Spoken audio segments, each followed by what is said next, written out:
Flood and dam risk communications and protocols naman ang ating pag-uusapan kasama si Assistant Secretary Joey Villarama, ang PCO spokesperson for natural calamities and disasters at Assistant Secretary din para sa radio. Asik Joey, magandang tanghali po. Magandang tanghali, Asik Weng, Asik Dale at sa inyong mga taga-subaybay. So Asik, simulan natin. Kamakailan ay nagkaroon ng pagpupulong ang iba't ibang ahensya ng pamahalaan bilang paghahanda sa epekto ng La Nina sa bansa.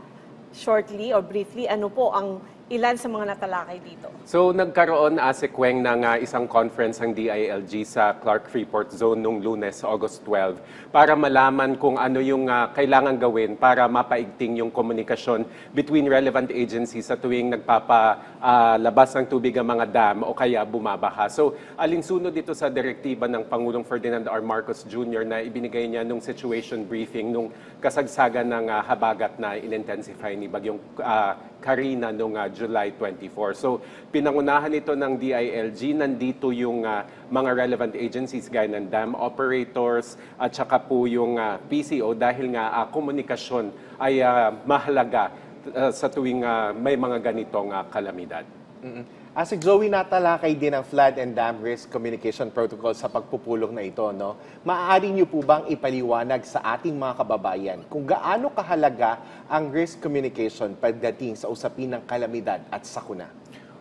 Importante ito, Asik Dale, no? Kasi di ba palagi kapag may ginagawa o undertaking ang gobyerno, sinasabi ng Pangulo yung whole of government approach. Pero in this case, key agencies lamang yung responsible. So may tinatawag tayong interoperability. So dito pumapasok, halimbawa, ang nangungunang ahensya ay Pag-asa kasi sa kanila nanggagaling yung weather report. Kapag sinabi ng Pag-asa na ganito ang amount of rainfall na bubuhos sa isang lugar, dito napapasok yung pagmomonitor ng mga dam operator at may existing protocols naman kasi sila na pag sinabing, magpapakawala po ng tubig, magbabaha sa mga inhabitants o sa mga komunidad sa baba ng mga dam na ito, dito talaga mahalaga yung hindi lamang yung abiso mula sa Pag-asa, abiso mula sa dam operator, pati na rin pati yung local government units, pati yung mga kasama natin sa media. So Asik, bilang bahagi ng paghahanda sa epekto ng La Nina, ano po ba yung mga binabantayan natin sa pagbaha maging sa sitwasyon ng mga dam? Kasi mauulit ito, Asik Weng, hanggat may papasok na bagyo at tag-ulan. No? So ang binabantayan talaga natin, as per directive na rin ng Pangulo, aside from yung communication, yung maayos na komunikasyon ng mga relevant agencies, ay yung talagang aktwal na paglikas ng mga kababayan natin na masasagasaan doon sa pagpapakawalan ng dam o doon sa mga flood-prone area. So, titingnan natin kung saan pwedeng i-improve yung sistema o yung protocol. So, nabanggit ko, kunyari nag-ulat ang Pag-asa, matatanggap ito ng dam operators. Tapos pag sinabi ng dam operator na, papakawalan ng tubig at magbabaha doon sa lugar ninyo, dapat yan intensive yung communication. Hindi lamang sa SMS, hindi lamang sa pagpapadala ng mga alert sa telepono, kundi pati na rin yung actual na pag-iikot. Kasi ang naging instruction ng Pangulo noon is kung kailangan yung ilikas yung mga maaapektuhang kababayan natin, ilikas nyo, magdala kayo ng mga sasakyan. So, yun talaga yung tututukan natin para ma-reduce yung pinsala o sakuna. Asik Joey, sa existing protocol ba, anong ahensya ang in charge sa information dissemination hinggil sa mga dam at water discharge nito? Magkakaroon din ba ng pagbabago sa protocol matapos yung naging pulong nung Lunes? Oo, doon natin nakita doon sa pagpupulong ng DILG at actually ang PCO nag-initiate din siya ng interagency consultative meeting sa mga relevant agencies para malaman kung saan yung pwedeng areas of improvement. So, dito natin makikita na yung Pag-asa nga, yung naglalabas ng impormasyon, pero pwede nating ipasok yung state media organs, gaya ng PTV, Radyo Pilipinas, Philippine News Agency, pati na rin ng PIA para makatulong. So, ang nakikita natin ngayon, Pag-asa lang pala ang kumbaga clearinghouse ng impormasyon. Pero ang palagi nating binabanggit sa communication is yung pag-amplify ng message. Maganda na makulit tayo, maganda na redundant tayo. So, hindi lamang sana sa pag-asa manggagaling yung warning, kundi ma-amplify ito ng mga relevant agencies. Pero there's a risk na kung masyadong maraming nagsasalita, malito yung tao. So, yan yung in-identify din sa pagpupulong na pinangunahan ng DILG. Halimbawa, kung ang utos ay galing sa Pangulo, PCO ang mangunguna kasi presidential directives yan. Kung ang impormasyon na ipalalabas ay tungkol sa amount of rainfall, syempre ang expert dyan, DOST Pag-asa. Pero yung pagpapalabas ng tubig sa specific dams naman, dam operator. So may in-identify na hierarchy. At saka syempre, this is a work in progress, so hindi pa ito yung final. Meron pang further consultations na gagawin para mas streamline talaga yung protocol at yung communications process. Yun yung sinasabi mong communications process, di ba? Sabi mo, dapat makulit tayo. And sa ating mga kababayan, dapat din kung makulit ang mga balita, paulit-ulit yung instructions, paulit-ulit na nire-remind na lumikas na or ito na yung sundin nila yung yung alert status ng kasi 'di ba yung iba napag-usapan natin last time na nagbibigay ng alert status, hindi pa rin umaalis yung mga tao sa kanilang mga bahay dahil hindi nila maiwan yung properties nila. So, sa tingin nyo, paano naman natutukoy ang magiging role ng state media assets communication sa dam status pagdating sa baha? Ito yung sa mga areas na talagang sinasagasaan ng tubig kapag nagpakawala ng tubig yung dam. At gaano kalaking tulong ang social media pages ng mga state media assets para makapagbigay ng mas malawak na impormasyon hinggil sa mga sakuna? Actually, Kweng, dun sa pagpupulong na pinangunahan ng PCO, ang Philippine Information Agency ay nag-request doon sa mga relevant agencies gaya ng mga dam operators, pati ng Pag-asa, na magkaroon sila ng direct access. Kumbaga, kasi syempre tatawag tayo, uy Pag-asa, ano na ba yung latest situation dito sa nasasakupan namin?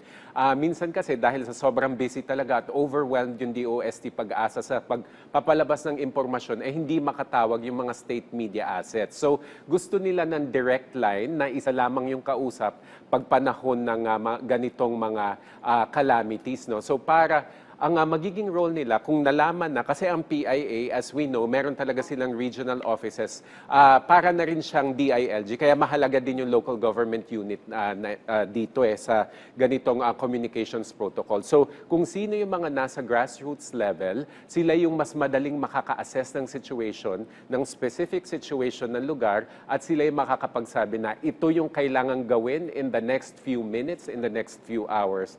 At doon ipapalabas yung impormasyon. So, maa-amplify yan kasi meron tayong PTV, meron tayong Radyo Pilipinas, may Philippine News Agency, at meron ding PIA na hindi lamang syempre in broadcast and print, pero may social media pages as you mentioned. So, maa-amplify yung message at mas maraming makakatanggap ng mensahe. Yun nga lang, we also identified na there will also be a network problem, lalo na kung bagyo. So, kahit nag-e-explore din ng other means of communication, kasi paano kung hindi gumana yung SMS, hindi gumana yung network, yung social media platform. So, yun talaga yung kailangan ma-identify para mas maging effective yung communications protocol in times of disasters and calamities. Asik Joey, alam naman natin na this is a whole of government approach. Pero ano ba yung magiging role o bahagi ng mga local government units sa mga sakuna at risk communication? Sila kasi yung nandun talaga sa grassroots level, Asik Dale. So, as I mentioned, sila yung nakakaalam ng particular at specific situation at certain given time, sabihin natin may bagyo. So napakahalaga talaga ng kanilang role na gagampanan kasi sila yung pwedeng maglikas ng mga tao, sila yung pwedeng mag-mobilize ng personnel and equipment. Let's say may kailangang ilikas, may kailangang i-rescue. So kaya nga patuloy itong konsultasyon na ito na ginagawa ng DILG, ng PCO, ng dam operators para talaga ma-identify kung saan pwedeng ma-improve pa yung communications protocol. protocol. Ito, Metro Manila tayo. Sa usapin naman ng flood control projects, isa sa mga matagal nang binabanggit ni Pangulong Marcos ang Parañaque Spillway Project. Ano na ba yung update sa proyektong ito? Ayan, no, yan ang hino-hope na masimulan soon ng DPWH kasi ang Parañaque Spillway Project will prevent the flooding of low-lying areas, particularly sa southern Metro Manila. So, ang konsepto nito is iko-connecta yung Laguna Lake sa Manila Bay para kung umapaw yung Laguna Lake ay pwedeng mapakawala yung excess water directly to the Manila Bay. So, meron niyang inlet, I believe, siguro mas magandang DPWH yung mag-explain, pero yung magiging inlet niyan ay sa bandang Sukat at yung magiging outlet ay sa Zapote River. So meron siyang above ground component at meron siyang tunnel. Ang goal talaga nito is hindi ma-flood yung Metro Manila, particularly dun sa mga areas na nasasakupan o may saklaw din sa Laguna Lake. Sana nga. Pero si Joey, linawin lang natin, no? Kung matutuloy ito, gaano kalaking tulong ang proyektong ito para maibsan ng matinding pagbaha, lalo na sa Metro Manila? Actually, hindi lang kasi yung Laguna Lake, yung area na within the vicinity of Laguna Lake yung matutulungan eh. Kasi if I remember correctly, sa isang panayam kay Secretary Bonoan ng DPWH, yung tubig mula sa Sierra Madre, syempre kapag may bagyo, may pag-uulan, may maiipon sa Sierra Madre watershed at bumababayan sa Metro Manila, whether dry season or yung kung may bagyo halimbawa. Not dry season, regular rainy season at kung may bagyo. So, ang layo nito, yung tubig na nanggagaling sa Sierra Madre watershed, iipunin muna sa Laguna Lake at kapag may magandang pagkakataon, may magandang time para pakawalan sa Manila Bay, yung tubig na naipon sa Laguna Lake, ito yung gagawin at directly lalabas nga ito sa Manila Bay. So hindi lamang yung southern part ng Metro Manila ang makikinabang, kundi yung buong Metro Manila na rin. Okay. So, mensahe niyo na lang po sa ating mga kababayan, Asik Joey. Okay, gaya nga na nasabi na ng ating Pangulo, no, dapat paghandaan natin yung mga susunod pang bagyo dahil wala pa tayo sa La Nina. Actually, 70% chance na yung La Nina ay mangyayari sa September, October, November at syempre may papasok pa rin na bagyo. So, kailangan talagang paghandaan natin at pagtulungan natin para hindi mangyari yung worst case scenario na tinatawag in terms of flooding.